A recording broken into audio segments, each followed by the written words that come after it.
जय हिंद। भारत के 4 राज्यों में इलेक्शन का रिजल्ट सफलतापूर्वक घोषित हो चुका है, जिसमें कि 3 राज्यों में बीजेपी पूर्ण बहुमत के साथ सरकार बनाई है और 1 राज्यों में जो है वह कांग्रेस सरकार बनाई है। आइए आपको हम बताते हैं। हमको तो एक बात ये नहीं समझ में आ रहा है कि कुछ लोग बोलते हैं कि युवा परेशान है, बुजुर्ग परेशान है, महिलाएं परेशान है, बच्चे परेशान हैं। अगर देश में सब परेशान ही है तो फिर भाजपा को वोट कौन दे रहा है? आइए आपको हम एक एक करके पूरी बात बताते हैं, कहाँ किसका कितना सीट आया। आप मेरा नमस्कार स्वीकार कीजिए, मैं परमानंद सत्यवादी और आप चाणक्य न्यूज़ बिहार देख रहे हैं।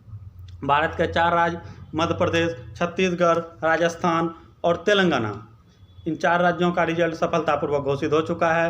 मध्य प्रदेश में 230 विधानसभा क्षेत्र हैं, मतलब 230 विधायक का वहाँ जो है भाग का फैसला हुआ, जिसमें जो है मध्य प्रदेश में बीजेपी ने 164 सीट लाए और कांग्रेस ने 65 सीट लाए। अन्य जो दूसरे तीसरे थे वो 1 सीट लाए। छत्तीसगढ़ में 90 सीट में फैसला होना था। 90 विधानसभा क्षेत्र है छत्तीसगढ़ में, जिसमें बीजेपी 56 सीट लाए और कांग्रेस ने 34 सीट लाया। राजस्थान में दूसरा सबसे बड़ा विधानसभा क्षेत्र राजस्थान, जिसमें 199 सीट था विधानसभा के। 199 में बीजेपी जो था 116 सीट लाए और कांग्रेस 68 और अन्य जो थे वो 15 सीट लाए। अब तेलंगाना में टोटल 119 विधानसभा क्षेत्र हैं, जिसमें बीआरएस जो यहाँ की पहली पार्टी है, जो 2010 जब तेलंगाना स्टेट अलग हुआ था 2010 में आंध्र प्रदेश से, उस समय से अभी तक तेलंगाना में केसीआर की सरकार थी और वो बीआरएस पार्टी से संबंधित था। तो वो 2 बार मुख्यमंत्री रह चुके थे, लेकिन इस बार तेलंगाना के जनता ने तख्तापलट किया और बीआरएस जो केसीआर की पार्टी थी, चंद्रशेखर राव की, उनका पार्टी को छोड़ के उसने कांग्रेस को चुना। कांग्रेस का यहाँ 63 सीट आया है और बीआरएस जिसका पहले मुख्यमंत्री थे वो 40 सीट, बीजेपी का 9 सीट आया तेलंगाना में और एआईएम पतंग छाप का यहाँ 7 सीट पे उसने इलेक्शन लड़ा था, जिसमें उसका 6 सीट आया।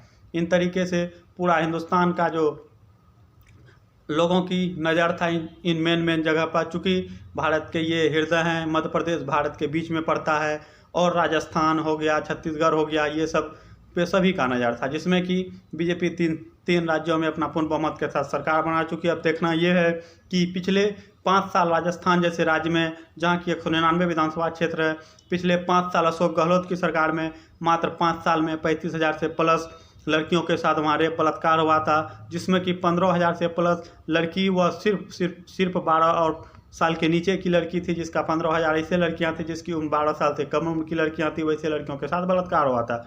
अब देखते हैं कांग्रेस में सरकार बदली है, वहाँ के स्थानीय लोगों ने बीजेपी पर विश्वास करके सत्ता पलट करवाई है। अब देखिए कि बीजेपी वहाँ क्या करती है।